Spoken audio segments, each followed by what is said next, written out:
Good evening, Lakeville. This is the October 12th, 2021 Board of Selectmen acting as Wage and Personnel Board also meeting from a remote location. Is anyone recording the meeting other than LakeCAM? Okay, hard to know. So we will go right to agenda item number 1. In accordance with provisions allowed by Chapter 20 of the Acts of 2021, the October 12th, 2021 public meeting of the Lakeville Board of Selectmen will be held remotely. However, to view this meeting in progress, please go to facebook.com/LakeCAM. You do not need a Facebook account to view the meeting. This meeting will also be recorded and available to be viewed at a later date at www.lakecam.tv/. So right at 6:30, we're going to meet with our town moderator. Madam Moderator, I believe is with us, Katie Goodfellow. I'm sorry? I said hello. Oh, I thought you said no. I was going to say, uh-oh, did I miss something? And the question is whether to reduce the quorum for the November 8th, 2021 upcoming town meeting. So we will get your thoughts. We just wanted to be sure we discussed this before we go into the meeting. My recommendation is that we do not reduce our quorum. Okay. I'm open to discussion. I feel like we got it last time. We have the Community Preservation Act on, and that is going to influence or impact a lot of our voters. And I think that we should have a full quorum, but I would be happy to listen to arguments against that. Okay. Do either of the selectmen want to advocate for a reduced quorum? No, I think keeping the quorum at 100 is would be fine. Okay. Same, Rich? I don't have a problem with it either. The only thing that concerns me is that there is a couple of money articles that we need to get done. That would be my only concern, but I would anticipate that we're going to have a quorum. Yeah, I'm not inclined either to reduce the quorum for this one, but I just wanted to be sure that we discussed it and actually, just made sure people know that we thought about it. And we'll just take this opportunity again to let folks know that there is a special town meeting on November 8th at 7 p.m. at Apponequet High School.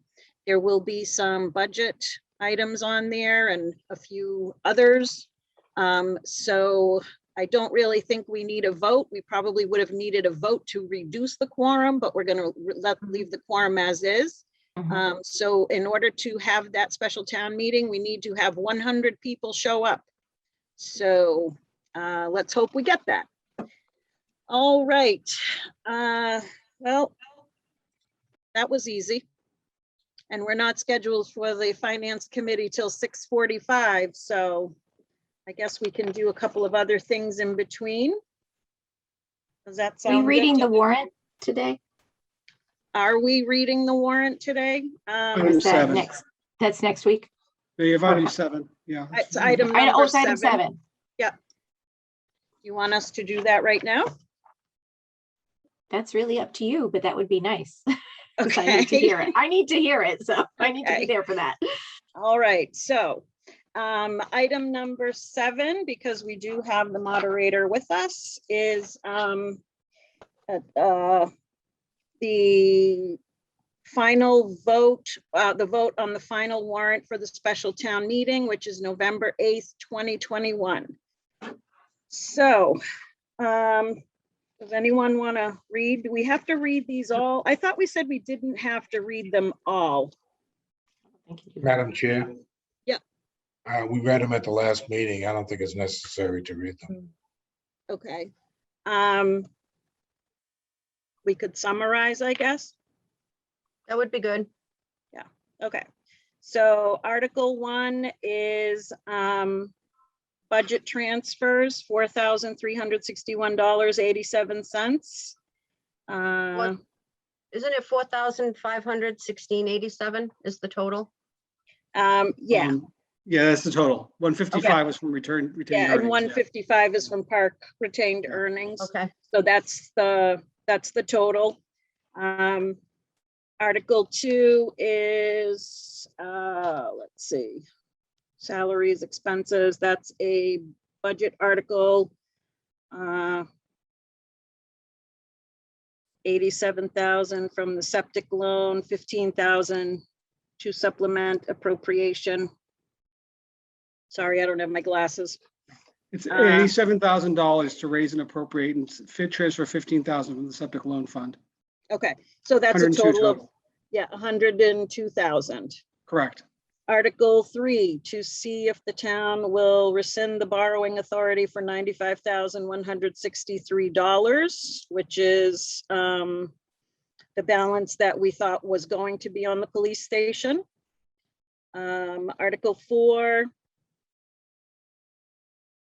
is $90,000 for a feasibility study. Madam Chair, may I weigh in on this for a moment? Yep. So this is for the under MSBA's accelerated repair program. The MSBA board is meeting later this month. There's every expectation that they will approve this project. So I'm being told if they don't approve this project, then this article would become moot and we'd have to, remove it or Okay. longer have it. Okay, so that is what that is. Article 5 to allow the office of the town clerk to remain closed on Saturdays and treat Saturday as a legal holiday for the purpose of calculating time frame for filing or taking other action required by law. Article 6, to amend general bylaws by adding articles seeking special legislation, which would require that special legislation be presented 7 days prior to the town meeting, where it will be voted on.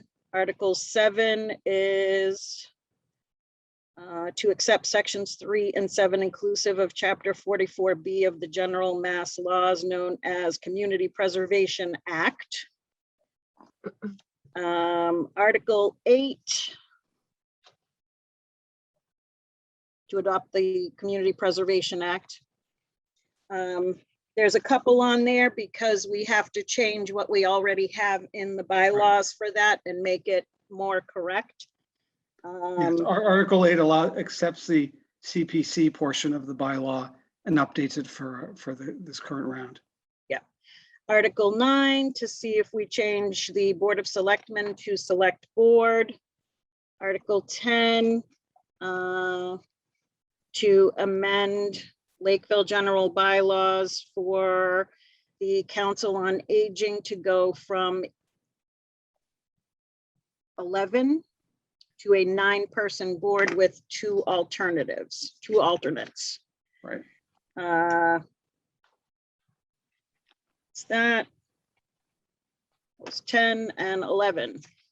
To see if the town will vote to amend the Lakeville zoning bylaw, marijuana use, adult use marijuana establishments for the overlay district, which is something that we've been trying to do for a little while. So that one is the longest one that we may need a waiver of the reading, Katie, when we're at the meeting. 11 is a short one, That- actually. Yeah, this Madam one's Chair, short. yeah, 11 is a short one, it's just marijuana. Article 12 is the long one, that's the earth. Sorry, I Yeah. missed it. No. 11. Oh, there we go, Article 12. Oh, that's the earth removal permit. Sorry, I didn't even remember that one. That's the really long one. Yeah. So anyways, I will entertain a motion to approve this final warrant for the special town meeting on November 8th, 2021. So moved. Second. Any discussion? All those in favor? Carboni, aye. LakeCAM, aye. And Fabian, aye. So those will get put on the website, right, Ari? Yes, ma'am. Okay, We're also working on a crosswalk that we'll have for the earth removal bylaw, because that is a little more complex than the other ones. all right. Is that all we need, Katie? I think that's all I need. Okay, Okay, all right. thank you. Thank you. Bye-bye. Sorry, all my papers flew off my desk. One, two. All right. I still have 6:41, so.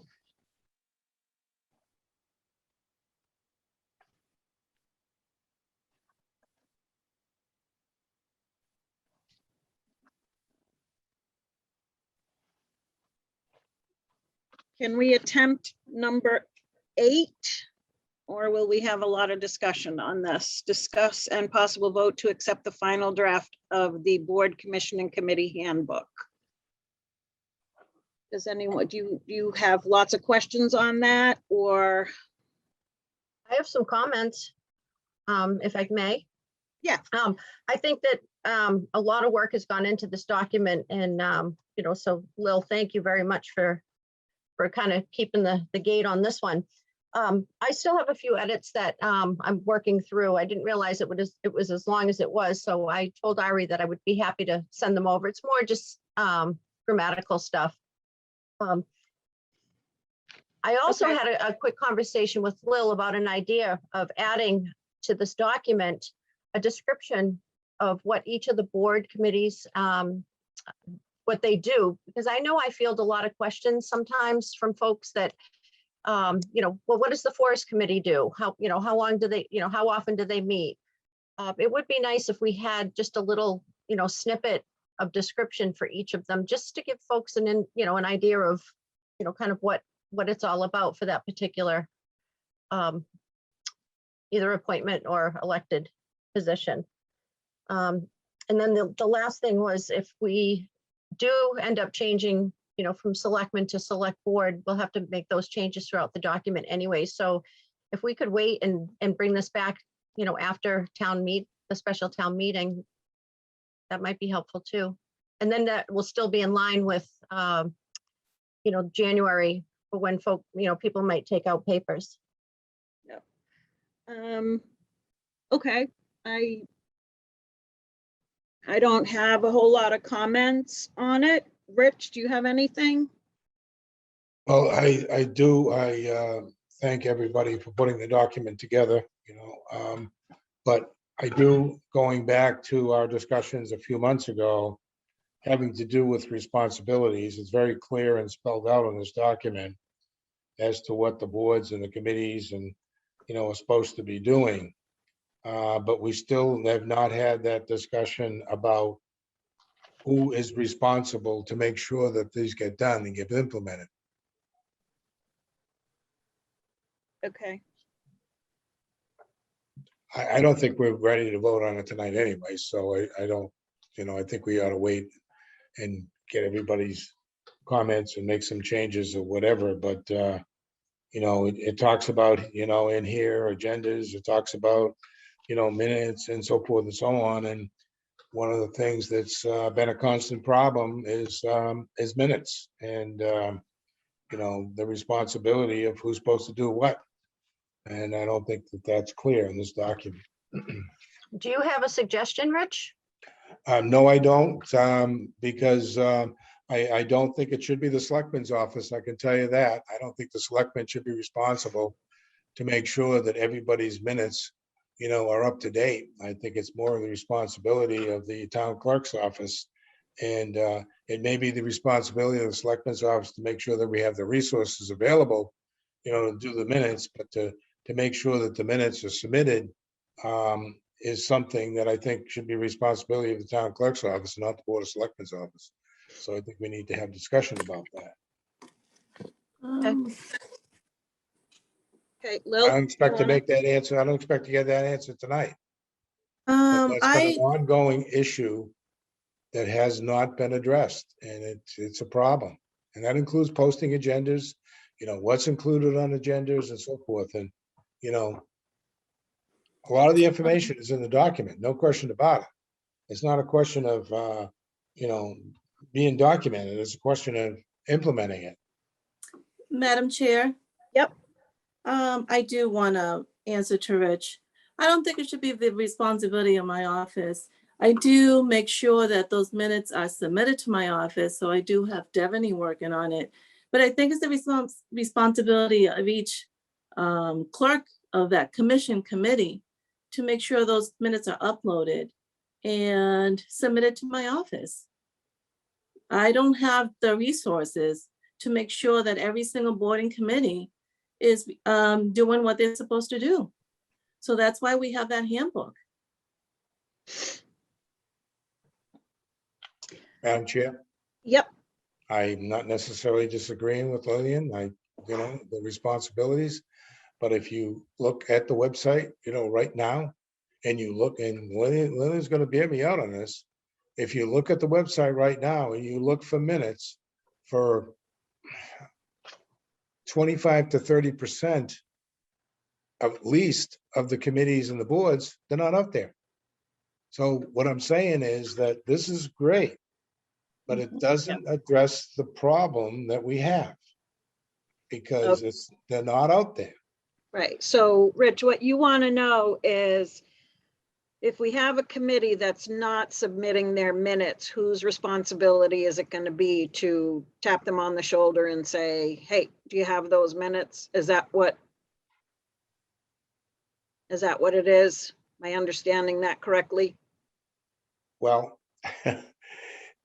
it's obvious that this has been an ongoing problem for a while, okay? Yep. And we have repeatedly, and Lillian has sent out this information at least 2 or 3 times over the last year and a half. Mm-hmm. And nothing has changed. And we got to figure out how we change that. And because, you know, I go out there and I try to look at minutes, I can't find them. Or I go to the town clerk's office, she doesn't have them. So, you know, where are they? Yeah. You know, is it the chairman of the individual committees and boards that are responsible for it? I don't know, but we need to They figure it out. should. I honestly think they should. I'm not necessarily disagreeing with you, Lillian, Yeah. but somehow we have to enforce this to make sure that it gets done. And if they don't, then we ought to do something different. Mhm. Because, you know, we have provided the resources for them to get it done. They haven't used the resources effectively. They don't get them done on a timely basis. It says in here, and according to the open meeting law, we're supposed to have them done within 30 days. Now, I understand that certain boards and committees only meet once a month, and that's okay. They can approve the minutes at their next meeting or whatever it happens to be. But even our own selectmen's minutes weren't updated on a regular basis. And that's a problem. And I have a problem with that. Yeah. I want to see the minutes brought forward to every meeting from the previous meeting and, you know, or 30 days anyways. But I don't want to see 3 or 4 months of minutes that are missing. Yeah. I mean, it's ongoing. So anyways, that's my concern about the document. Okay. So clearly we're not ready to vote on this the way it is. Lorraine made a couple of suggestions. So maybe Lillian and Ari can take her suggestion about adding the description of what each board and committee does. Maybe, you know, I'd be happy to, you know, help with that too. And maybe we can have an internal conversation on, you know, who should be reminding folks that they don't have their minutes done. But I think it was a great draft. I do appreciate a lot of the time that went into it. So yes, maybe we will bring it up after the November 8th. That way we can just change, if it passes, we can just change that document right away. So, all right. Madam Chair, can I say one more thing? Sure. To Lorraine's request, can we just add that as an addendum to the document instead of putting it inside the document? Because you get the thing too big, you know, people aren't even gonna look at it. So at least if we put an addendum to the document to give a brief explanation of those committees, then Yep. that would be I think fine. that's a good idea. Sounds good. All righty. Now it is past 6:45, so we have with us the Finance Committee to do an appointment of Lawrence Costant to the Finance Committee vacancy. Welcome, Finance Committee. Hi, Darren. Do you want to open your meeting? Sure, thank you. This is Darren Beals, the Lakeville Finance Committee Chair. I will call the Finance Committee meeting to order at 6:51. I'll take a roll call. Katie DeRocher. Present. We also have Brian Day. Present. And then I was notified that Adam won't be able to join us tonight, so it's just us three. I think we have two agenda items. The first one is we'd like to make a recommendation that the Board of Selectmen appoint Larry Constant to the open position on the Finance Committee. We met about a month ago. There was another candidate.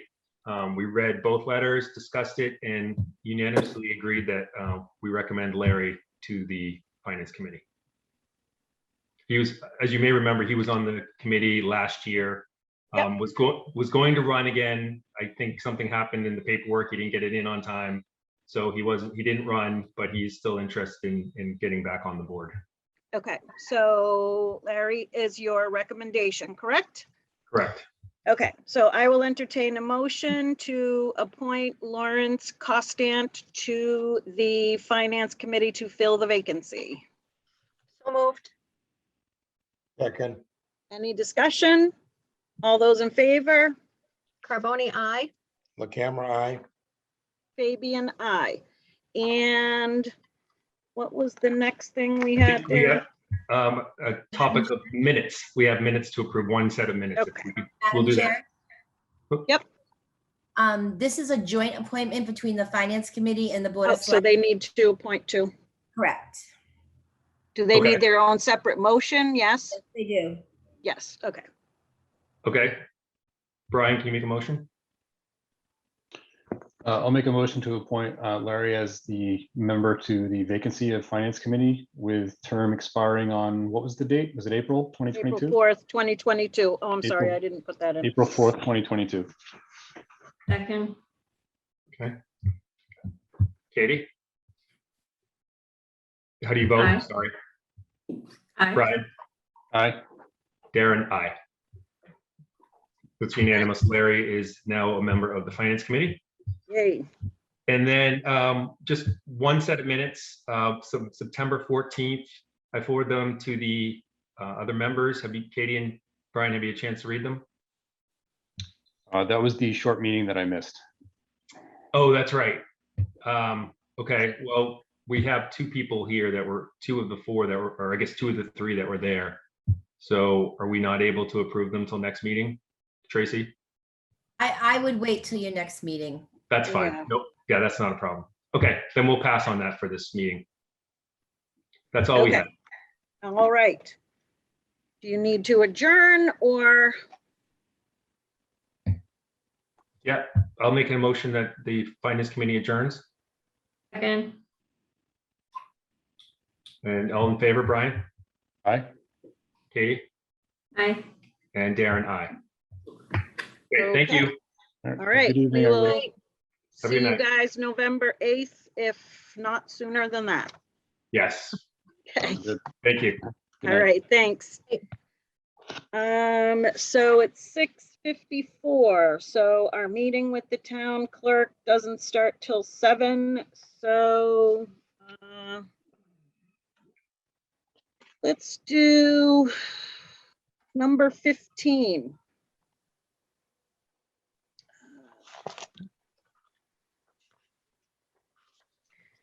So I think we need to appoint Ari as the ADA, Americans with Disabilities Act Coordinator.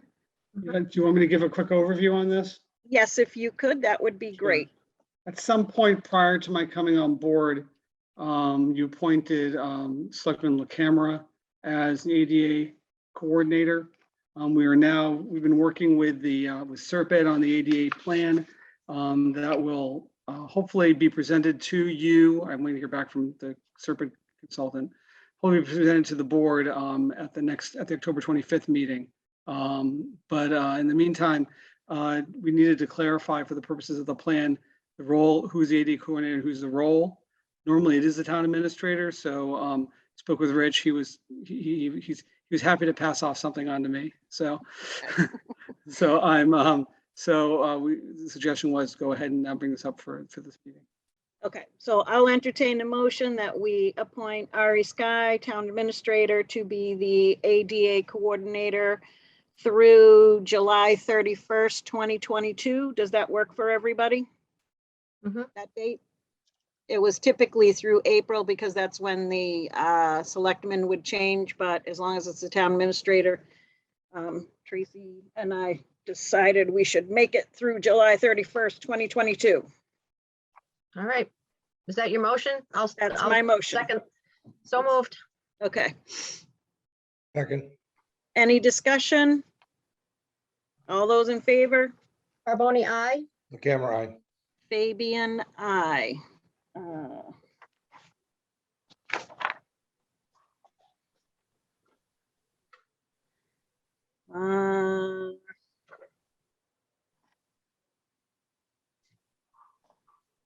Just fill a couple minutes here. You want to do the minutes? I had that one right here. So August 30th, August 9th, August 30th, September 20th. I think Lorraine, you weren't here for the 20th, is that correct? Okay, so I will step down as chair, make a motion that we approve the minutes of August 9th and August 30th. Second. Any discussion? All those in favor? Carboni, aye. Camera eye. Fabian, aye. And I will also make a motion that we approve the minutes of September 20th.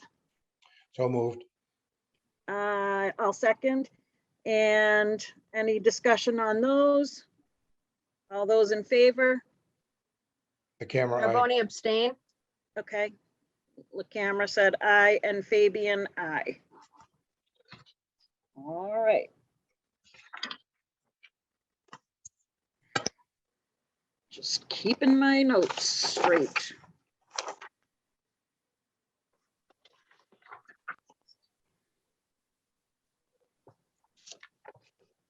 All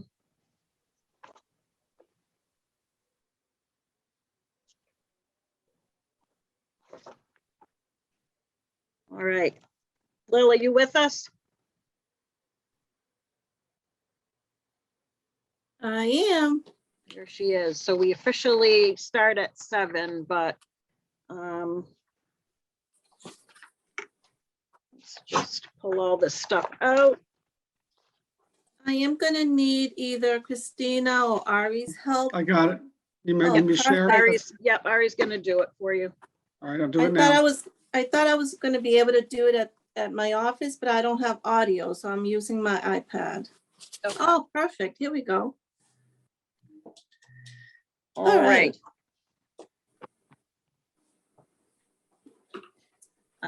So we have the map, we have everyone still here. For everyone out there, Lillian Drain is the Lakeville Town Clerk. And we need to discuss re-precincting. Correct. So according to Madam Chair, according to the federal census, the numbers were released for Lakeville for 11,523. In the beginning of sometime in August, they were predicting that we might have a 4th precinct because the numbers were coming in 11,649, and they was supposed to be higher than that. Yeah. So I'm happy to say that we are staying with 3 precincts. Precinct 1's gonna have 3,794. Precinct 2 is gonna have 3,906. And precinct 3 is going to have 3,823. So I do want to read the legal boundary description that the Secretary of State sent us. The only thing we needed to correct was the shorelines and the county lines. But I do want to take this opportunity to thank Nate Darling, our building commissioner, and Norman Taylor from the assessor's office, in helping me with this legal description that the state has sent us. Their support is greatly appreciated. I couldn't have done this without their help. So I would like to read the legal boundaries, and if someone can use the hand and follow with me. So we're going to start with precinct 1. And I have given you a map with some arrows, so you know where to start.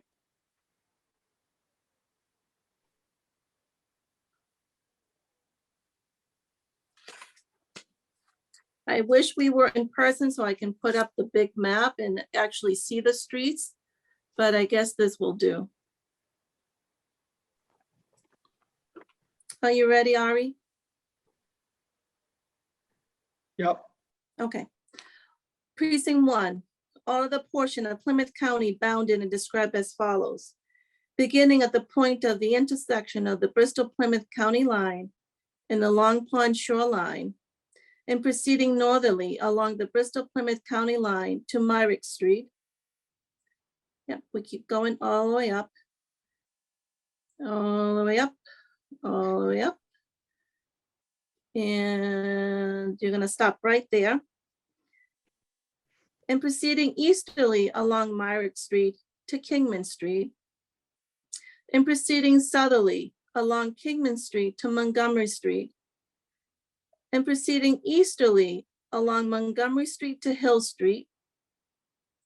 And proceeding easterly along Hill Street to Pickens Street. And proceeding southerly along Pickens Street to Kingman Street. And proceeding southerly along Kingman Street to the Alfred M. Bissett Memorial Highway.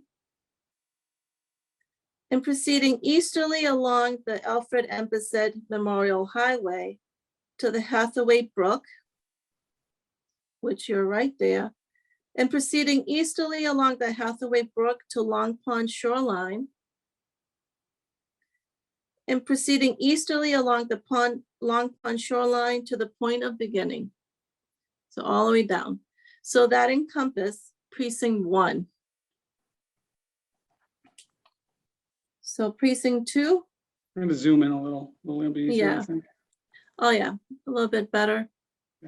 Okay. All right, Okay, so Well, precinct 2, starting up here, I believe. yes, right there, right where Merritt's is. Okay. All of that portion of Plymouth County bounded and described as follows. Beginning at the point of the intersection of Myrick Street and Kingman Street, and proceeding easterly along Myrick Street in the Bristol-Plymouth County line and the Taunton-Lakeville Town line to Rhode Island Road, and proceeding easterly along Bristol-Plymouth County line to Rhode Island Road, and proceeding easterly along Rhode Island Road to Crooked Lane, yes, and proceeding southerly along Crooked Lane to Bedford Street, perfect, and proceeding southerly along Bedford Street to Stream River, yes, right there, and proceeding easterly along Stream River to the Assawamsett Pond shoreline, and proceeding easterly along the Assawamsett Pond shoreline to the Nemasket River. Down to here. I think it goes over to the shoreline on the right. I think you're right. All the way down. All over Oh, here. right there, keep going. Oh, right there. Okay, All the got way, it. a little bit further up. Right there, that point. Okay, here, A little bit further up. here. Right there, that little point to Okay, the right. got it. Yes. And proceeding southerly along the Middleborough Lakeville Town line to the Rochester Lakeville Town line. So we're gonna go all the way down. Yep. And proceeding westerly, so we're gonna go all the way down. You're gonna stay on the Taunton line, on the Middleborough Lakeville line. Yeah, you're gonna move up a little. All right, right there, yeah, Yes, right Yeah. there. yeah, And proceeding westerly along the Rochester Lakeville Town Line to the Freetown Lakeville Town Line. there. A little bit further over. Actually, that's the Yes, line right there. That's the Yes. line, yeah, sorry. And proceeding westerly along the Bristol Plymouth County line and the Freetown Lakeville Town Line to the Long Pond shoreline. There, Yep, which is a little bit over. To the left. Yeah, yep, keep going, all the way Right over, there. Yes, right. right there. all right, To Long Pond shoreline, to Hathaway Brook. So we're gonna go up Yep. to that brook. Yep. Right there. Yep. And proceeding westerly along that Hathaway Brook to the Alfred M. Bissett Memorial Highway. And proceeding northerly along the Alfred M. Bissett Memorial Highway to Kingman Street. Keep going. Yep, It's so small. I know, right there. Okay, And proceeding northerly along the Kingman Street to Pickens Street. Yep. And proceeding easterly along Pickens Street to Hill Street. And proceeding northerly along Hill Street to Montgomery Street. hold on, we get over a little bit, Oh, yep. okay, there's So, Pickens, there's Pickens, Keep going, no, Hill, keep going Hill to right your there. left, there's Hill, Hill Street. Yep. To Montgomery Street. Yep. Okay. Yep. And proceeding westerly along Montgomery Street to Kingman Street. Yep. And proceeding northerly along Kingman Street to the point of the beginning. So there we go. Whew. So that whole thing is precinct 2. Okay. Woo, all right, one more. Precinct 3, yes, we're gonna start right at that corner. Yeah. All of that portion of the Plymouth County bounded and described as follows. Beginning at the point of the intersection of Bucoy Brook and the Middleborough Lakeville Taunton Town Line, yes. there, And proceeding southerly along the Bucoy Brook so, to the Middleborough Lakeville Town Line, yes. okay, And proceeding southerly along the Middleborough Lakeville Town Line to the Nemasket River, was right there. That's where the Nemasket River starts, I guess. yes, Yep. yeah, Well, a little bit further up, yep. And proceeding southerly along the Nemasket River to the Assawamsett Pond shoreline. So we're gonna go all the way down, all the way because it down, looks there. like that river keeps traveling all the way down. Okay, that's Assawamsett right there, yeah, Yeah. okay, Yes, to the Assawamsett Pond shoreline. And proceeding westerly along the Assawamsett Pond shoreline to Stream River. So we're gonna keep going there, keep going.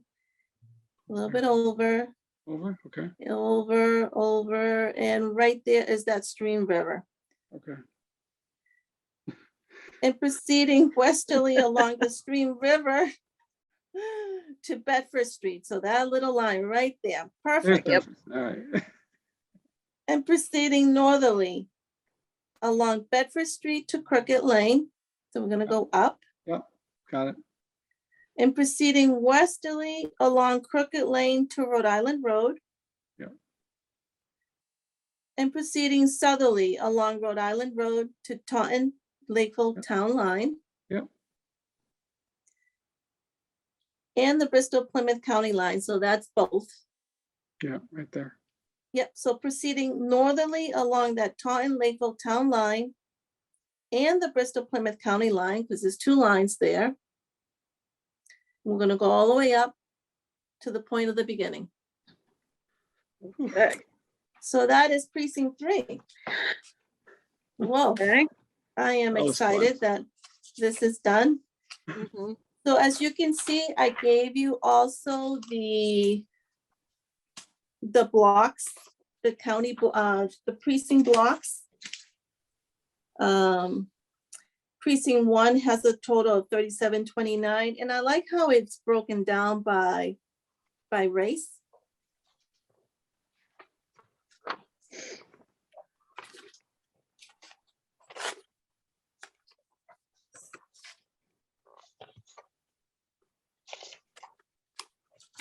So I am going to need your approval on that as well. Okay, And so you're going to be approving this bounded description. You're going to be approving the block listings. yep, And we will map. need your signature on the small map that I gave you and the big map. And in front of you, I gave you a copy of what the vote is going to look like that the Secretary of State is going to need. So this is going to need to be signed off by the selectmen and a true attest by me. And we need to submit all these documents to the Secretary of State, because they're going to need to have all this by October 30th. Because they're going to turn around and give it to the LEDRC, which is the Local Elections District Review Commission. And they're going to have a meeting on our behalf, and they're going to present this map on our behalf to this committee and approve it. okay, And so I am happy to say that Lakeville does not need a 4th precinct yet. It will maybe in 2030. The only changes that that shows on the map is that little where I circled in orange. That's the only thing where it grew, that it pushed over to precinct 3 and pushed over to precinct 2. So does anybody have any questions? I don't have any questions, Lil, but I know how long you've been working on this, so I know it's been all consuming. It is. It Yeah. really has, but I do have a good support system. Like I said, Nate and Norman, they took time out of their busy schedule to sit down with me and to go over word by word, section by section, and to actually feel the flow to make sure that we covered everything. That's great. I know they both give 100% and then some. Yes. So as the selectmen, we need to approve 3 things. So I will step down from chair and make a motion to accept as presented by the town clerk the 2020 re-precincting plan for the town of Lakeville, including the map, the legal descriptions, and the block listings. All right, I'll Yes. second. Okay, any discussion? I just have one question. Do we know about how many people will be affected with a change in voting? Yes, the 126 people were moved from their precinct. So, Okay. and they will be getting notification right after the census, our town census is sent out, that they're no longer in precinct 2, now they now they precinct 3 and so Yeah. forth. Well, I mean, all precincts vote in the same place, so. Yes, It's not like you're gonna go to a completely wrong correct. place. You may find when you get there, if you forget, you get the letter that, oh, you're in a different precinct. But otherwise, we only have the one polling place, Mhm. so even if you've been moved and you're not sure where, everyone will help you there, figure it out. Yes, they will be notified well in advance. And I'm lucky to say that at least Lakeville only has one polling location, not Yeah. like other towns or cities that had to create a new polling location Yeah, and create a new precinct. So we're lucky on that. Madam right. Chair, yep, it's probably worth noting that the legislature came out with their draft Mhm. maps for the legislative districts today. And Lakeville split on those maps between the 8th and the 12th Bristol. So, but I think pretty much, I'll tie exactly to the precincts, William, but I think it's basically 1 and 2 are in the 8th and 3 is in the 12th. But I'm not positive Okay. about that. Yeah. Something close to that. It's like divide, let's down the middle. Yeah, that's, So, yeah, that's relevant to this whole discussion, at least from a reference standpoint. yeah, that mostly affects our representative, correct? Mhm. Right, state Correct. rep. Yeah, the Yeah. senators didn't seem to, weren't affected. Mhm. Okay. So lots going on. This is why we all need to do that federal census when it comes out. Have to be counted. All right. If there's no other discussion, all those in favor? Carboni, aye? LakeCAM, aye. Fabian, aye. Thank you again, Lil. That was a lot of work. Thank You Thank too, Ari, for your pointing skills. Thank you. Thank you so much. All right, Try. thank you. And I know a lot of that stuff is, well, it should all be ready. I think some of it's ready for it to be signed. Yes, I have that ready for you. It's in your signed folder. Okay, I want to send that by FedEx no later than Friday. okay, Thank you. All Thanks, right. everybody. okay. So I love. next we have, let me see. Board of Selectmen announcements. So there's a couple of announcements. The Lakeville Council on Aging is holding their annual Warm Coat Drive Monday, October 11th, which was, I believe, yesterday, through Friday, November 12th. So you have an opportunity through November 12th to bring your new or used gently worn and clean coats of all sizes, genders, and age groups. They will then be distributed through a network of local distribution partners. There are 4 drop-off locations for your added convenience during operating hours at the Lakeville COA, Lakeville Public Library, Lakeville Town Hall, and the Lakeville Police Department lobby at any time. So if you have things you'd like to donate, new or in good condition, please consider doing so. On Thursday, October 21st, 2021, from 4 to 9 p.m., Papagino's in Middleborough will be hosting a fundraiser for the Friends of the Lakeville Council on Aging. For further information, please visit the town's Facebook page or website under news or community events. Next thing I'd like to announce is that one of our local Boy Scout troops has promoted 6 Eagle Scouts, which I think is noteworthy. Of course, with the pandemic, they couldn't have their all their in-person stuff, so they were finally able to celebrate all the accomplishments. And I just want to list the names and their projects. Some of them are Freetown, some of them are Lakeville, so I'm just going to run through it, but they all are Troop 26, which is considered the Lakeville troop. So Ethan Fahey, his service project was to renovate the Asonet Bandstand grounds, which I thought was quite impressive. Benjamin Jopes was benefited sharing the Harvest Community Farm located on the grounds of the Dartmouth YMCA.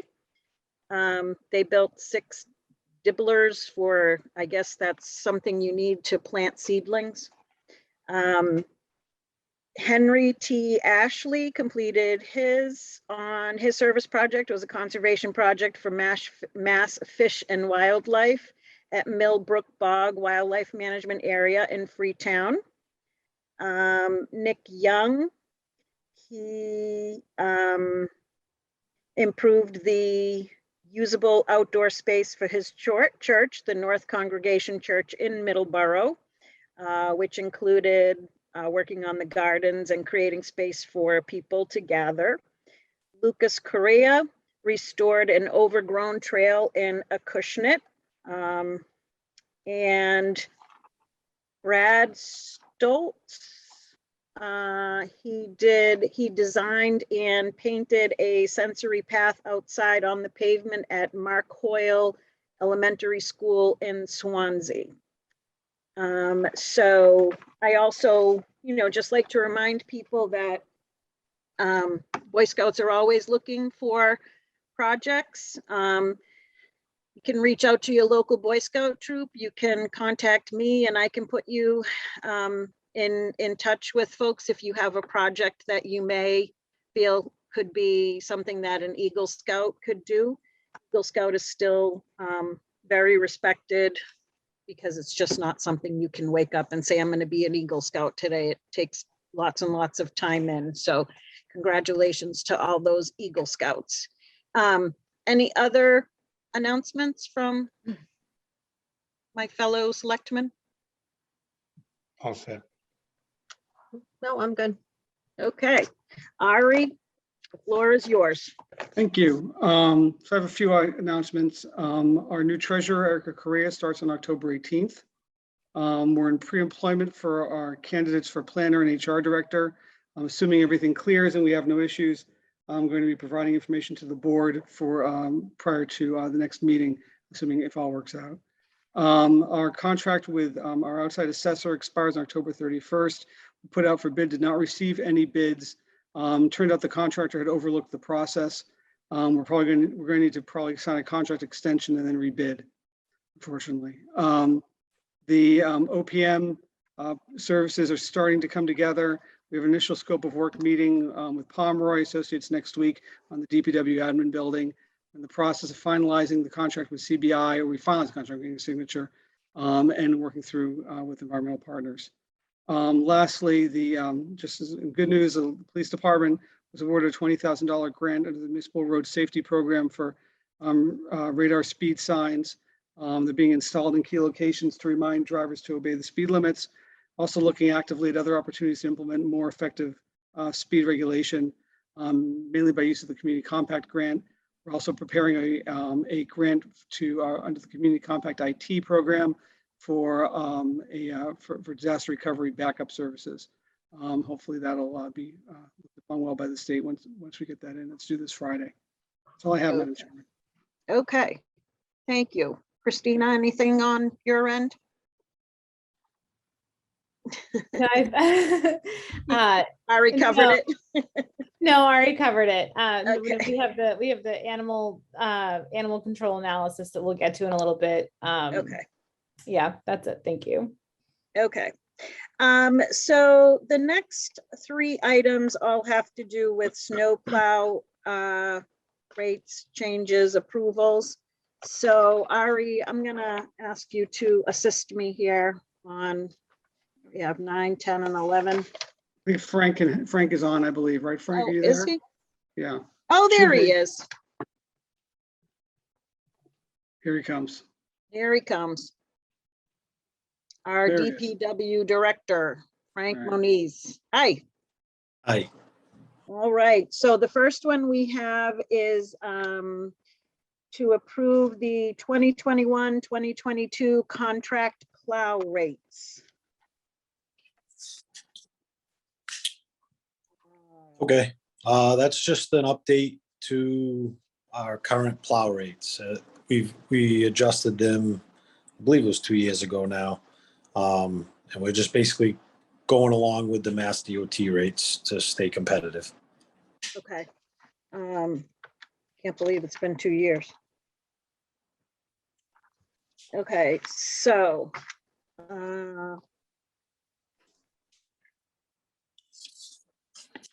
does anyone want to read these? Right. Do we need to? I don't know. Do we need to? Is there a requirement? You don't have to. Okay. So proposed hourly rental rates and vehicle costs. So there is an increase here. So I will entertain a motion to approve these proposed rates as presented. And this packet was on the website in case anyone wants to see them. So All right, so moved. you want a second, Rick? Second. Okay, any discussion? Other than the fact that it's not going to snow this year, I think it's good that we put these rates up. Okay, My grandmother used to say, from your mouth to God's ears. yeah, Yeah, Yep, no all snow. right. All those in favor? Carboni, aye. LaCAM, aye. Fabian, aye. Franklin, will you, through Leah, sorry, through Oh, you, that's fine. will you now that these are voted, would you be able to put these up on your website? Yep. No problem. Okay. So this next one, I'm a little, I need a little more explanation. Attached is a memo to approve a stipend for CDL licensed emergency snowplow drivers. Yeah, so basically, we don't have a position to hire a CDL driver to drive our trucks as a seasonal. So the $5 stipend was just a fair, I think gives a fair salary, a fair hourly rate for a driver who comes in with a CDL license. Okay. Have we ever done this one before? No, there is we do hire the level 6s for the emergency highway operators, but they typically only drive 1 tons and pickup trucks. But in the current staffing situation that we've been going through, if I go into the winter with empty trucks because I don't have the staff to fill them, I'm going to need CDL drivers in those trucks. Okay. Madam You're Chair? targeting one individual here, Frank, correct? Well, as of right now, I have one individual that is interested in the position, which is Hayden Taylor, who actually was one of our employees. He moved on to a different job, but he's interested in taking the position. But it also gives us the availability that if for some reason I lose another employee, I have the ability to hire a CDL driver for our truck at a reasonable rate. Okay. Lorraine? Madam Chair? Yeah, Yeah. Franklin, through Ari too, have we had town council review this and our insurance company look at this too? Because these aren't going to be hired employees, because we're not going to be doing background checks or anything like that on them. Yeah, you So would. Oh, we would. Yes, yep. Clarinda does, even my seasonals have Corey, they have to do a drug test and a physical. Okay. And yep. That's where I was going, because to me, if they're not designated as employees, to me, it opens up a liability issue for us using our vehicles. But if they're considered employees and go through the process, then I'm okay with that. Yep. Okay.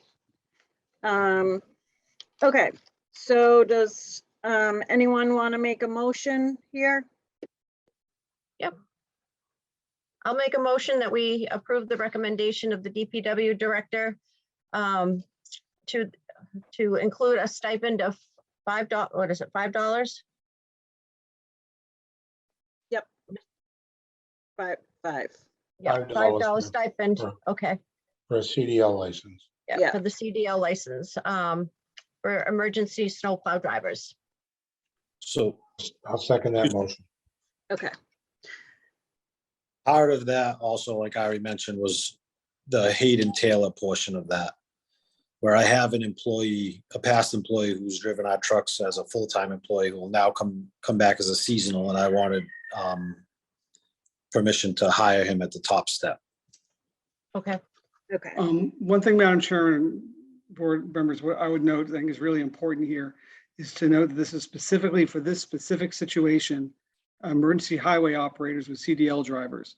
Yeah. Because, this could very easily morph into a situation where we end up with a bargaining situation as far as the union goes. And we need to keep this very focused. So I think that's really important. Yeah, so Did I the mean, motion cover that? it No, looks I'm to just me saying, like, I'm just saying as a matter of policy, I plan to treat this as a very narrow thing. yeah. Yeah. Okay. Rich, anything? Almost said. Okay. Yeah, I mean, that was, one of my when I was looking at it, when I actually got the information, the way I was looking at it, but I think it's very narrow in scope, so. All right, any other discussion? All those in favor? Carboni, aye. On the camera, Fabian, aye. All right, agenda item number, I'm sorry, Madam Chair, did we have another motion that we have to do for Hayden Taylor? no, because he would be hired, Qualifies. yeah. Okay. Right, Frank, right, Ari? I believe so, Frank, yeah. Okay, I believe so. I know I typically would bring it to the selectmen when I'm hiring at a higher step, that's all. yeah, Right, because as Okay. the wage and personnel board, we would need to approve that. Hmm. We didn't put that on the motion on the agenda, so that's, but I Good mean, point. isn't he just? I thought. former he- employee. Yeah, well. Who may or may not work every storm, correct? Yes, and depending on our staffing situation, he may not have an available truck at It's all. not a regular employee. Right. Okay, well, Madam Chair, I got a question. Yep. Frank, Ari, wouldn't you have to post this position? Yes, yep, it would be posted as soon as, Right. as soon as I get the okay from you. So Right, we you have haven't posted it yet. we have two steps here. Okay, there you go. We have to post the position. Okay, and then he would get that, and then he would make a recommendation to us and then we'd vote on it. Right, Yeah, okay. That's absolutely right, Rich. I'm sorry. I was, It's okay. my brain locked down for a second. okay, but we don't have that on the agenda right now, right? No, Well, they we haven't posted the we position haven't yet. posted it yet. And then Position. you approve this compensation. It's like approving Yeah. a job description. And now we're going to go and post it and we'll come back. Okay, Okay, all right. So number 11 is snowplow rate change for the Freetown Lakeville Regional School District. I don't remember doing this before, Frank, so can you give us an explanation too on how this works? yeah, you probably wouldn't remember it because I think the last time was 2011, 2012 was the last Okay, we did these rates. It's basically just an update to the rates we charge the school department when well, for one, we're the ones that do ASWAMs at school. okay, And we get called occasionally to help out and do the school complex with the high school and everything else when needed. So this is just an update to put the rates that we pay our contractors would be the same rates they would pay. Where right now they're lower than the rates we pay our contractors.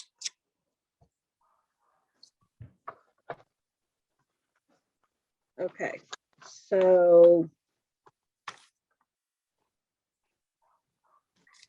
So what I'm seeing is this 2021, 2022 proposed hourly rental rates and vehicle costs, correct? That's what it is that we're talking about, Yep. Yep. not materials or anything else, right?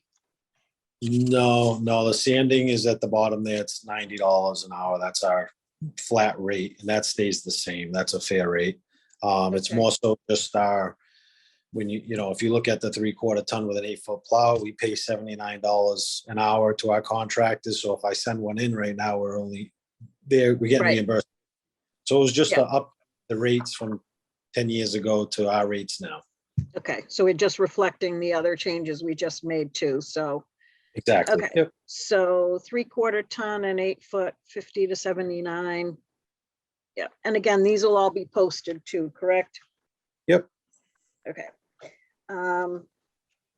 Does anyone want to make a motion here? Sure.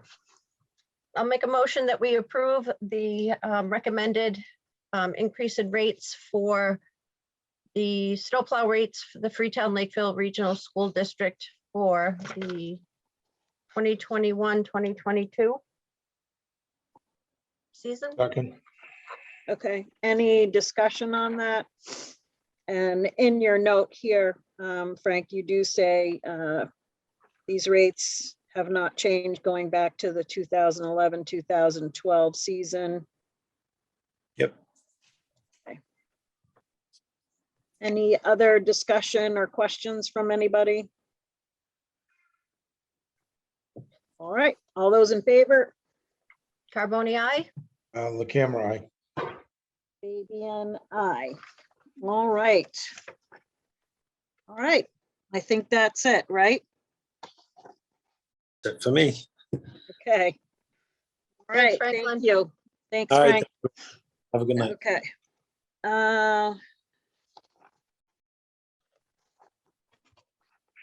So number 12, update on the American Rescue Plan Act, which is the ARPA.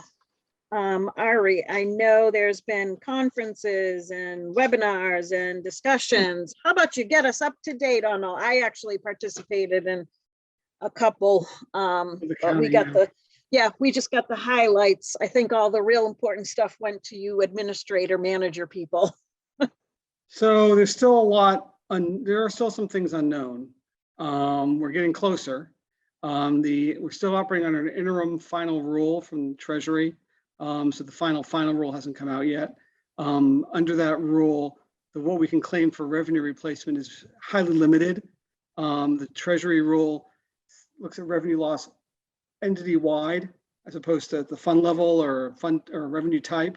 So for example, our biggest revenue loss in over the last year was in the Park Enterprise Fund, but we've had some growth in the general fund, kind of offsets, and we don't really have much revenue loss if we look at entity-wide.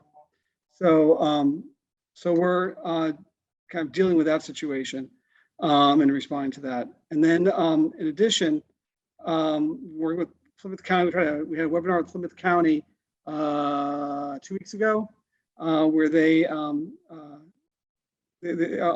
essentially on reporting for ARPA and so on. However, that there was some confusion at that webinar regarding procedures on certain cases. The treasurer has gotten back to me, at least in one case, and stood corrected on the kind of approval required for capital projects. They were insisting the town meeting was required for any of the ARPA capital projects. That's not the case. And that was one that all the administrators pushed back on. The rule that applies when it comes to the use of this money is the same rule that applies for any kind of grant, which means that the Board of Selectmen approves the use of the money. We have a good idea on the numbers at this point. There are two pots. One pot is the direct funding number from Treasury. We know that to the dollar. It's $1,210,073. That's direct funding. However, in Plymouth County, we under the population-based formula, we'd be eligible for up to $2 million. Plymouth is taking a piece of that. We don't know how much. They had said they would have their website up and ready 2 weeks ago. I got an email today that said it's coming up soon. So hopefully we'll have a number soon and I'll be able to tell you what it looks like. But we don't know what our number is from Plymouth yet. Also, the initial guidance from Treasury was that the first reporting deadline for non-entitlement units, which is what we are, basically small towns that are not, they don't get direct CDBG funding, that kind of thing, are non-entitlement units. When it comes, the deadline was supposed to be coming up next month, but Treasury extended that deadline to April 30th now. So I attached some information in the packet, which I won't go into detail with you. The biggest piece of it is the September 29th handout from the state's briefing that ANF did on the on ARPA for non-entitlement units. There's a lot of useful information there. I think the most important for the public to know is that the use of ARPA funding is limited in a number of ways by the rules and the legislation. There are basically four major categories. You can use it to respond to the public health emergency or its negative economic impact. So for example, if we had if there was a business that was endangered and then the board felt it necessary to support this sector of the economy, then that would be something to go toward. You can provide premium paid to employees providing essential work during the COVID health emergency. It's generally been interpreted to mean public safety, although it can also mean public health. You can use it to provide government services to the extent of a government's reduction in revenue. That's the revenue loss item that I was talking about. And then the capital piece is you can use it to invest in water, sewer, or broadband infrastructure. There's also some indications in the final rule that park improvements are considered appropriate if you're doing work that if you can make a justification that there's some work that would have been done in the past few years, but you didn't have the money to do it in, say, a park, and then that work would by necessity, because it's open air outside congregation, would by its own nature cause an improvement in the COVID situation because you have people outside. Then you're allowed to use that money towards those kind of improvements. It's a little convoluted. Yep. So we're looking at a couple of things early on. We're trying to be very conservative because we don't know where this economy is going. Things downturn, we want to have money available for revenue loss. But I think we have enough money out there that we can probably start looking at some ideas.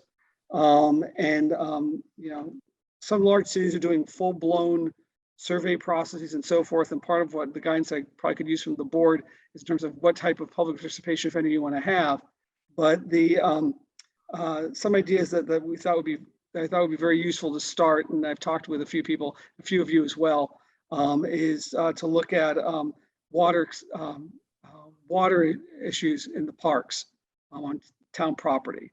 So not talking about public water, we're talking about, you know, the situations that we have in the parks when it comes to the extension of water and the layout and design. That's an endemic problem there. There also are some opportunities for efficiency. For example, the police station could get, if it's tied to the park water, we'd save quite a bit of money there in terms of our water supply. And there are a couple of other things out there as well. So one of my ideas was one of the early jobs for one of the OPMs was to just kind of look at scope of work and give us a rough idea of what this kind of work would cost. And then I'd be able to come back to the board and say, what do you think about doing this? Yeah. That's probably going to be a sizable number. Back of the envelope estimates, probably $500,000 or so, something in that neighborhood. Certainly money we have in ARPA, and wouldn't be, you know, be a sizable chunk of it, but not, you know, not a sort of paralyzing amount. So that's sort of what I'm thinking of, and I'll be happy to answer and listen to any other directions you might have.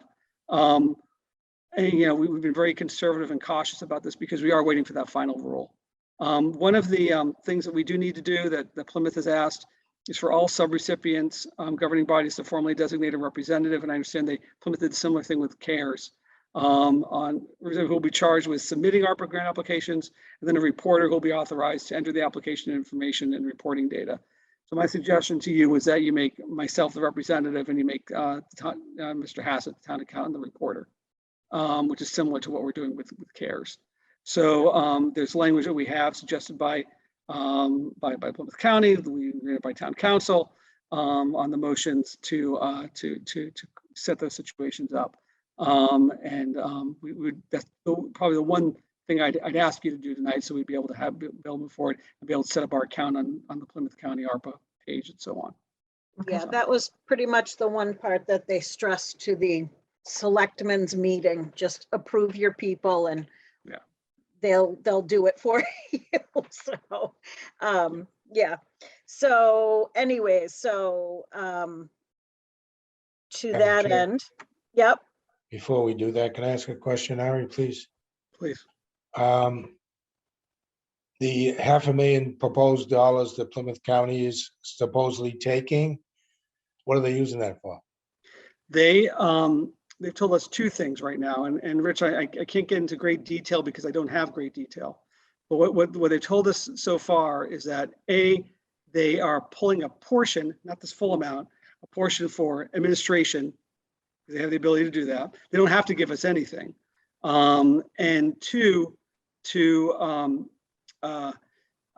to hold a piece of it in reserve and create a pool that can be used in case other jurisdictions come up with larger projects and things like that that need, you know, might have. So they want to be able to have some flexibility in terms of their ability to allocate.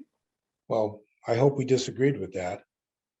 I think everybody did, but I think Plymouth County gets, you know, to do what they want with this money.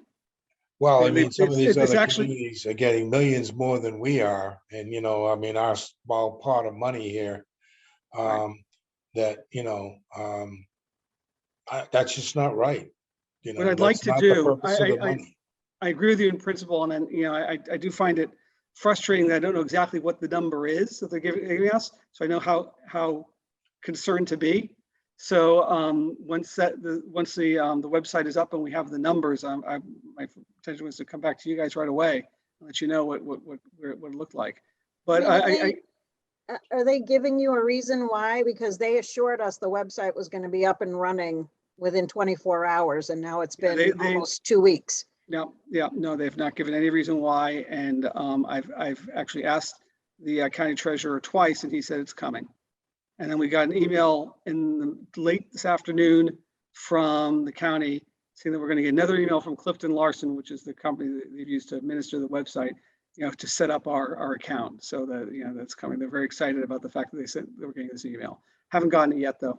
So yeah, well, you know, and I agree with Rich's point. I mean, you know, Marshfield went through their CARES money. They had way more, you know, of course they have more population, whatever, but and they did real big things with it because they're bigger budget to begin with. We couldn't have promised to pay for that stuff ahead of time and hope that it was going to get reimbursed. So some of the smaller towns were spending money not as quickly. And I mean, like some of those bigger towns had spent their money in the first few months. So, you know, is that what they're putting in a reserve for, or? It's unclear to me. I think the county, so from the county's point of view, and again, I'm not saying I agree with this because I don't. Yeah. From the county's point of view, this isn't money, this isn't money that was awarded to the towns. This is money that was awarded to the county, and the county in their own good graces is looking at the population calculation that went with that and saying, okay, this is how much we're going to give of that amount we're going to give to the towns. So we're going to say, we're going to take 80% of the money, whatever we're going to be, pat ourselves on the back and give all that to the towns. We're holding 20% back in case we, the county, have projects we want to do. And maybe we'll have these towns come to us and give us ideas. Plymouth County's position is that it's far more generous than the state has done with anyone, with any of the other recipients or the other counties are doing that. You know, you'll hear the county say repeatedly, you know, we're a model to the nation and so forth and so on. But you know, the bottom line is that they are holding onto a piece of that. They are allowed to hold on to a piece of that because they are considered a functional county, and it is their discretion. So the only levers we have when it comes to challenging that is mainly through our elected officials and you know, and the managers in general. And I can tell you that on the manager's call, there was a lot of pushback about that, about the county line, and they just kept saying, "Don't worry, see what you're going to," you know. And their advice was, "Don't make a big deal until you see what you're going to get. You're going to be happy with the number you're getting." Well, where I have a problem is you take a town like Plymouth, it's going to get $50 million. Okay, they apply to Plymouth County. They're not taking a piece of them, but yet they're taking a piece of all the other communities. And I understand why, because of the population. The NEU versus the entitlement. Yeah. And Plymouth were part of the CARES as we were, yet they got bigger pieces of the pie, and you know, they were well ahead of everybody else submitting and got their reimbursements much quicker. And we still haven't got all our reimbursements. I know we got to check today, Ari. We did, but we have 100,000 today. We're about 200,000 outstanding right now. Yeah. So why are we 200,000 outstanding when everybody else is getting paid? Because I look at the list all the time. And it's ridiculous. It's just unacceptable. Yeah. You know. Well, you know, Rich, that I mean, I'm sorry, Rich. I didn't mean to interrupt. I'm sorry. That's okay. You know, they need to be called out on it. I mean, we've been waiting for this money for months, right? And we put the money out. You know, we paid it, and then they're supposed to reimburse us for it. But yet, like Leah points out, Marshfield, they got their money back in February, and we're still waiting for our money. It's just not right. Well, I would say that the reimbursements that are outstanding right now, and I just got a summary from town accountant. What's basically outstanding right now are reimbursements that were submitted to the county. There's a July 15th, on August 5th, and October 4th. So we're mostly caught up at this point. Yeah, that is mostly. Yeah. So you know, in the defense, there was a time, especially when I first started here, where they really had, where we were way behind. And I was, kind of a pest. And I think we managed to catch up a little bit. But yeah, it's a concern. And I think the bigger concern for me is not so much whether they're going to reimburse us on CARES Act. I think we're going to be okay there. We still have some money to spend on CARES Act, by the way. But the bigger concern I have is how much how much the skim is on this ARPA piece. But it's my understanding that we can't submit any more CARES money because the state, the governor lifted the state of emergency. That's not true. Well, we were originally told by Plymouth County we could submit up till December 31st, right? Yeah, they're still accepting. Well, why do I see these emails about October 30th? Because those are from the state. Those are the localities that are getting direct funding from the state, like most localities are, except for Plymouth, which is administering themselves. Right. So I thought ours was through the end of the year. Yeah, it is. Well, we have things that we want to submit that they're rejecting. And if we had the air conditioning units that we bought, for the offices and stuff like that, if we were up front months and months ago, we would have got reimbursement. Now they're saying we're not going to get reimbursed because the governor listed the state of emergency. Isn't that true? That's what I believe the treasurer did. I believe that's correct. I believe the treasurer did say that. Which is wrong, completely wrong, because other people, and you couldn't get the equipment. It was impossible to get the equipment Right. during the time frame. Yeah. So, I don't like the whole process. I'm sorry. I gotta Well- give you my opinion because I've been involved in it for a year now, and Yeah. it's just frustrating.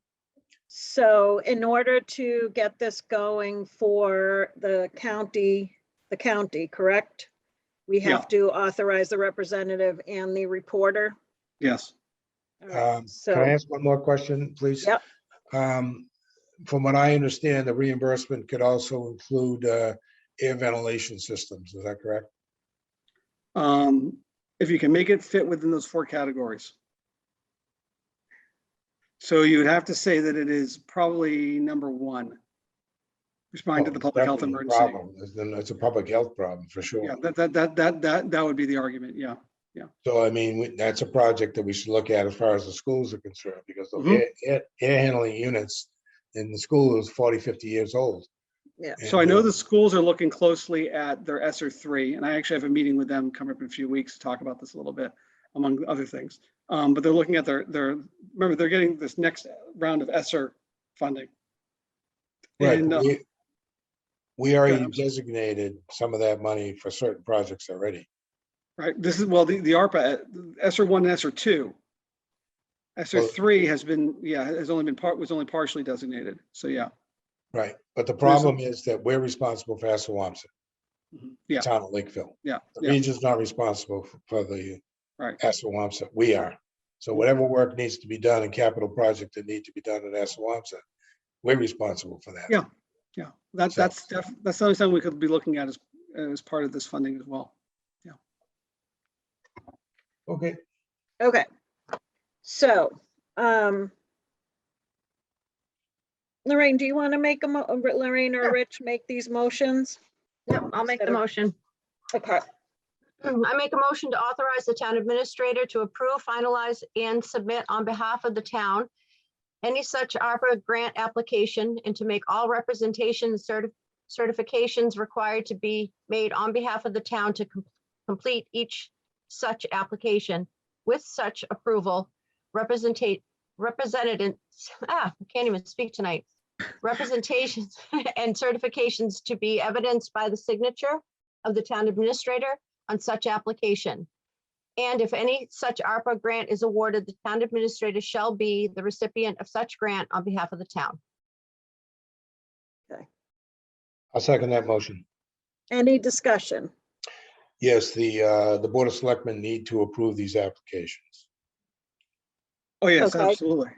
Okay, just want to make sure. Okay, so we want to add that in? No, I don't That think would we be have to. by, I just wanna yeah, make that would be sure. by, I just assume that 44, section 54, 54 and a half applies here too, which means if it's a grant, then Yeah. the board has to approve the Mhm. grant. Okay. All right. Any discussion other than that? All those in favor? Carboni, aye? The camera, aye. Fabian, aye.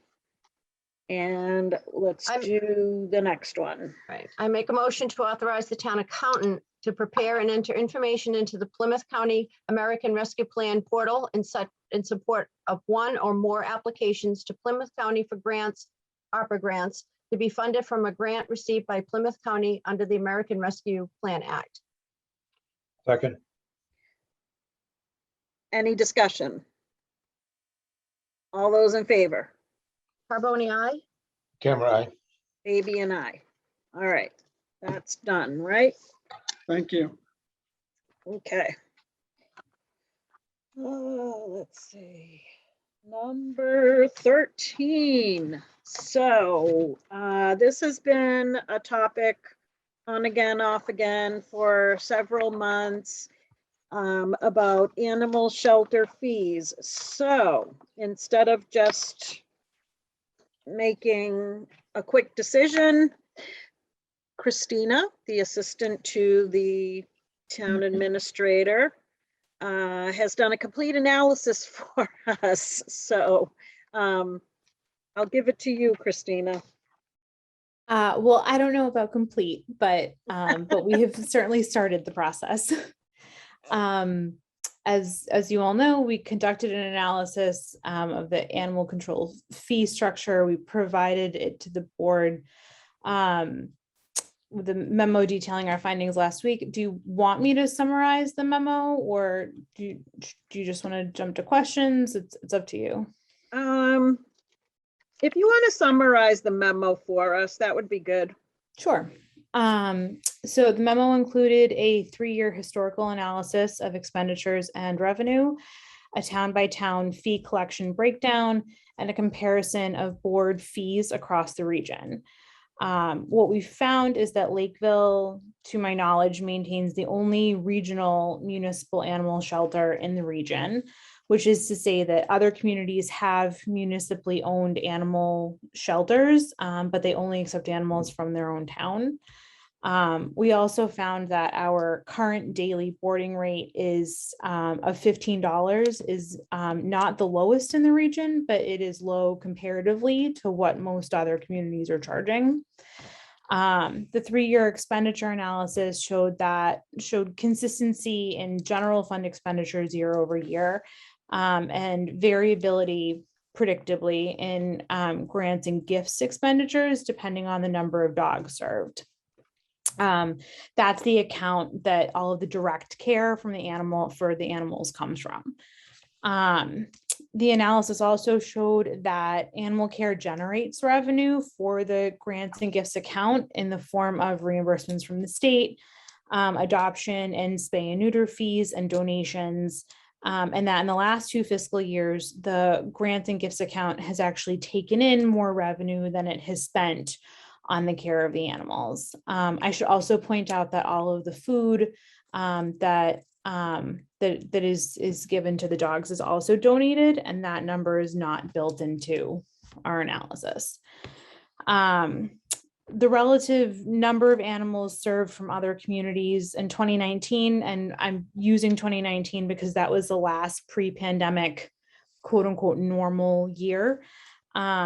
The shelter served 191 dogs, 62% of which were from Lakeville, 30% of which were from Freetown, Rainham, and Wareham, and then the other 8% were from the 8 other communities that we have contracts with, some of whom didn't access our shelter at all that year. It's worth mentioning that contracting the provision of shelter services to private organizations is done both in Dartmouth and Fall River, not unlike what the towns of Freetown, Rainham, and Wareham are doing with us. It's fairly common. But in both of those examples, in both Dartmouth and Fall River, the least those communities are being charged to outsource the services is $20 per dog per day. So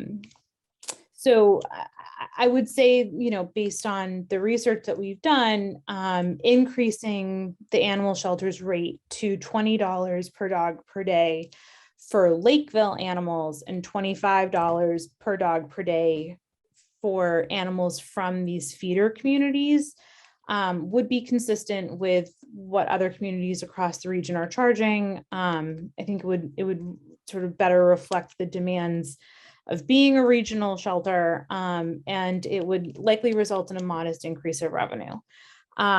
We don't know exactly what that increase would look like, and part of that is the result of some information that is being collected both at town hall and at the shelter that is not being sort of collected all in one place electronically. And so there are some sort of internal process changes we can make in the meantime that can help the data collection be more complete.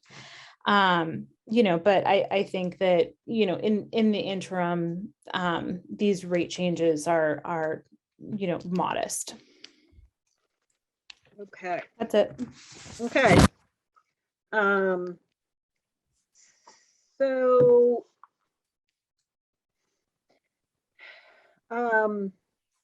I guess there's a couple of questions that we need to talk about. For me, one of the biggest is, what is the service that we're getting from the animal shelter? So by that, I mean, I remember years ago when there were so many strays all over the place because people would just bring their dog to the country if they didn't want it anymore.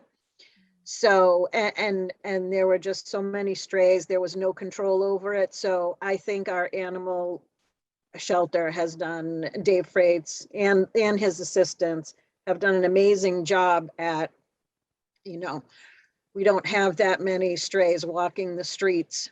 And that was a common thing out on Betty's Neck. People would just dump their dogs there if they couldn't keep them anymore, thinking, oh, what a great place for a dog to live. Mm-hmm. It's all woods. So the animal shelter really does provide a much needed service. I know how much work goes into there. I'm not looking to raise the rates a ton, but it looks like we're probably on the low side anyways. So I don't know if any other selectman feels the same way that I do, that maybe we should go up on the rate, but we can start with a motion and then discuss it from there, or I guess we can talk about it first. And then if I could add, there are some things that I think, because of the relationships that David has built with animal control officers in other communities, and also with, members of both, other communities and the town of Lakeville, that we can't really quantify what those relationships mean. There's sort of a culture within, that sort of cohort of people where they're frequently sort of helping each other in emergency situations and tag teaming when necessary. And a lot of the donations that we, that we receive, I think I am told anecdotally are coming from other communities, because those people had animals that were cared for by David. But yeah, I mean, you're absolutely right. I mean, it is an invaluable service. It's hard to quantify what it means to the community. But yeah, I mean, I think it's worth sort of mentioning, that I think it's due in large part to like the relationship building that has happened sort of across animal control officers in different towns that they've been so successful. Yeah, I mean, I think David does a great job there, but I'll open it up to the other selectmen if they want to talk about this, ask a question, make a motion to increase the fee, make a motion to leave it alone. I think it's nice to have a whole evaluation, though. I do an analysis. I do appreciate all that work. If I can, Madam Chair. Christina, thank you for putting this together. I know when it was brought to our discussion at a previous meeting, to, just raise the rates without having, any background. I think you've definitely covered that here. So now I have something that I can, base my decision on. And Great. the service that we do provide, I know it's, it's a pretty hectic, busy service. So I'm happy to make a motion that we increase the Lakeville Animal Shelter rates to $20 per dog per day for Lakeville animals and $25 per day per dog per day for feeder communities. Okay. You want a second, Rich, or no? No, I do not. Okay. I'll second the motion for discussion.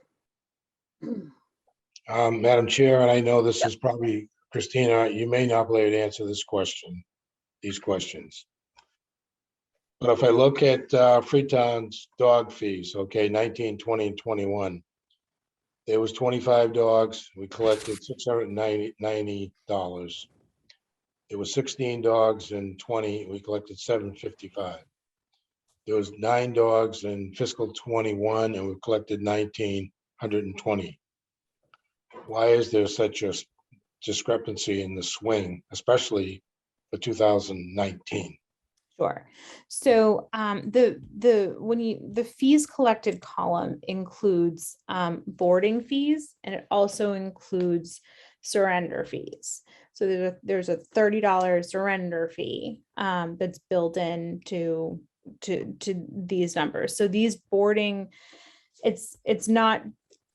I wish that I could sort of parse out, we had 25 dogs, and we charged $15 a day. Therefore, we had 25 dogs that spent an average of, however many nights. But unfortunately, because of the information that we have currently, we can't parse out exactly how many nights each animal stayed. That number is representative of more than just the boarding fee. Well, we must have to submit that information to the town accountant's office to say, this is how much fees and where the fees came from, right? I know this is difficult for you because you're not familiar with it at all. So yeah, it's brand new. And all of that information, it exists in some fashion on paper, but it is not all. For example, in Munis, it doesn't exist in one central Excel sheet. And so it would require, some considerable legwork to be able to parse it, go through each piece of paper and parse it all out. It could be done, but it would just be a lift. I don't know. It just seems to me that, you look down at Wareham, they had 21 in 19, $620. 20 in 20, they had $2,100. In 21, they had 14, they got $3,600. Yes, and my expectation is that it's because there were that we had animals that were being boarded for longer periods of time. But I don't. But I can't answer your question. I don't know. Christina, isn't it also reflective of the different data sets there that the number of dogs is calendar year and the numbers are fiscal year? That's certainly also some of it. Yes. Yeah. Okay, but the dollar amounts should be the same for each fiscal year because we have. Those should be fiscal, yes. That's correct. There's nothing here. The dollar amounts are fiscal year. There's nothing here for 22. That's absolutely correct. Yeah, you're right. Okay. So I don't know. There's just too much inconsistency here with the numbers, from my perspective. The other thing that I have a problem with is that there's 11 communities here on this list, and if each one of these communities had to have their own animal shelter, okay, their cost of the $20 fee that we're talking about would be substantially higher if they were doing their own animal shelter. Correct? Yep. Yes. Yep. So the question really is that if you look at the total numbers that have been taken in, fees collected, this is really confusing here. It's gone from $4,800 to $10,000 down to $8,700. So it's inconsistent from that perspective, and trying to manage and the expenses and the staffing, for the animal, shelter itself. So in my opinion, this is my personal opinion, they ought to pay a base fee to allow them to even bring their dogs to the animal shelter. I mean, there's 11 communities here in southeastern Massachusetts. That's quite a few that don't have their own, animal shelter that are relying on us. So I just think more analysis needs to be done, and I just don't see consistency here, with the revenue numbers, the amount of dogs that, are being taken in and so forth and so on. And my other question, and I know that you probably couldn't get an answer today from David, and maybe you did. When some of the other towns call to drop off an animal, that means we have to put a staff member, we have to have a staff member go open the facility. Yes. Is that correct? Yes, they do not. I did speak to David today. And the staff do not travel to the feeder community to retrieve the animal, but they do have to, but if there's an animal that comes in at night, then yes, someone has to go and open it up. Right, which Yep. means that they're normally on call. I don't know how they get paid, from that perspective, but Yeah.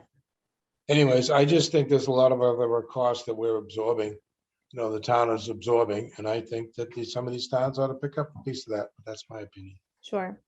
So, I mean, I guess to that, I would only add, well, a couple of things. One, I would say that in the communities that in the surrounding communities that we know that contract out their shelter services, they do not pay sort of there isn't sort of a base rate that they pay in. They pay, I think in one community it was $20 a day, in another community it was $25 a day.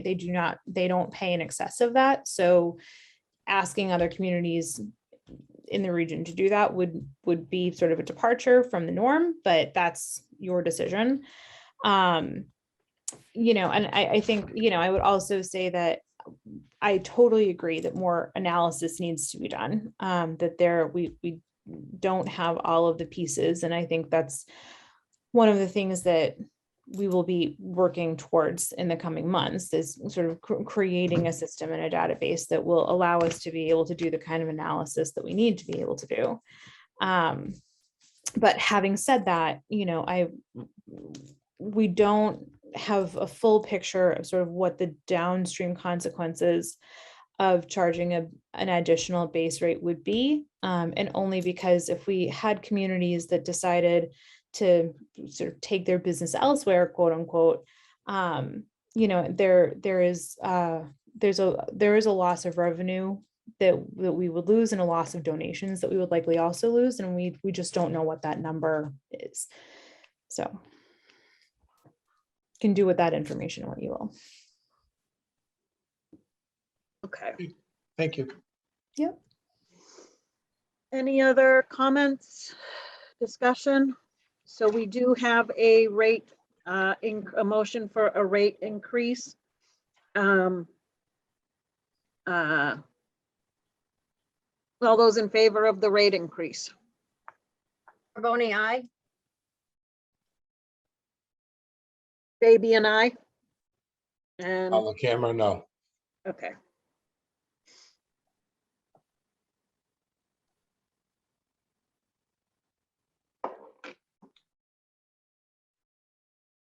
All right.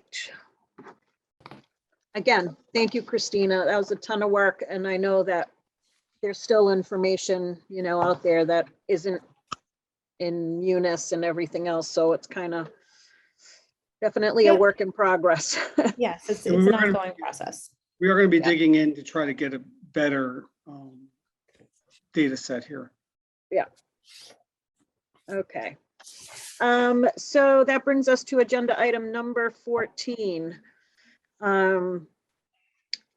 The police chief is seeking up to 5 hours of the selectmen's municipal assistant hours from Serped. Wanna, So this is to aid the department's transition to a new CAD system. They need a basic shape file to go into the data set. This is, as you know, we have up to 20 hours provided, well, as far as our membership with Serped for really for jobs such as this. The chief's request is up to 5 hours. He's told me on the side it'll probably be less than that, but that'd be the maximum that he would expect. Yeah. okay. Does anyone want to make a motion to give the police chief to 5 hours of the Board of Selectmen's municipal assistance hours from Serpid for doing his boundaries of Lakeville and the 2 distinct patrol sectors used by the Lakeville PD? So moved. Second, Any discussion? All those in favor? Carboni, aye. the camera eye. Baby and I. Number 17. Ari, I'm gonna let you discuss this one. Because I So, believe we still haven't received the information that we're waiting for, right? That's correct. We've been informed by Bud's Goods that Boston Botanical is no longer interested in its franchise, its HCA franchise, and that they are taking it back on. And they submitted a petition for hearing to that effect to move the project forward. However, we sent a letter to Boston Botanicals a month ago or so. I don't have the exact date, and have not received a response yet. I can tell you that the letters that we had, actually 2 letters that we sent that day. One was to Boston Botanicals, and the other was to Monroe over their situation, and Monroe has already responded, but we haven't heard back from Boston Botanicals yet. However, there is a 60-day, life in which they have to, which the ZBA is required to have the hearing once the submission comes in. So my recommendation to the board would be, instead of getting into the details of this, to make it clear to the ZBA that we have not received notice from Boston Botanicals that they're withdrawing from this, from their HCA. Okay. I'm not comfortable going forward without a letter from Boston Botanical saying I that they're agree. not interested, so, and we have to do everything by the book here, so what is it that you would like us to do? Just send a notice to the ZBA, or? Yeah, just direct me to send a letter to the ZBA making stating that they already know we sent this letter to Boston Botanical. So that the board's position is that this project should not, its application should not proceed until such we time receive. as, yeah. Okay. Do we need to vote on that? Do we need to just make it as a recommendation? Rich, any thoughts? I think we should vote on it. Tell them that as far as we're concerned, they still, we have not received the notification on the from them, and we should not proceed with any permitting until we do. Okay. So I'll step down as chair and make a motion that we send a letter to Bud's Goods telling them that we still haven't received any information from Boston Botanicals and that we will not be acting on this until we do. And then on the, and then also instruct the town administrator to apprise the ZBA of everything that's going on. How's that? I'll second that motion. Discussion, please. Okay, discussion? Ari, we also, I know you're going to talk to town council about what needs to be required to cancel that ACA. Yes. Okay. I've spoken with, the letter was what town council told me needed to be sent and the response provided to be able to go ahead and cancel that HCA. Okay, so we need the letter and then we're gonna cancel the ACH. Right, so Monroe, for example, is already being canceled. Okay, So, yeah. thank you. Okay, any other discussion? All those in favor? A camera eye. Baby and I. Any abstentions? Carboni abstention. Okay.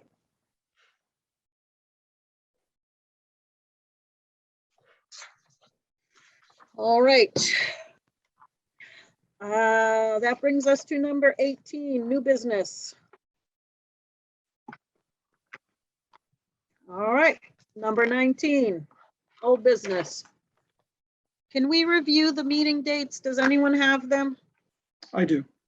Okay, Meeting dates that have been set so far are, our next meeting is on October 25th.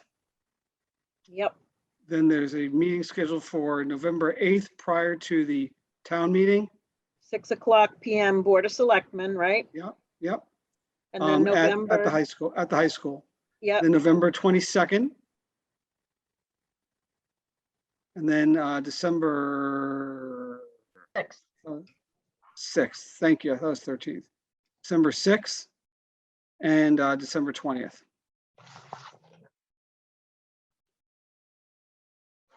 okay. Any other old business? Anyone? Okay. Any other business that can come before the selectmen? With that, I think we're at the end of our meeting. I'll entertain a motion to adjourn. Moved. Okay, Second, any discussion? All those in favor? Carboni, aye. the camera eye. And Fabian, aye.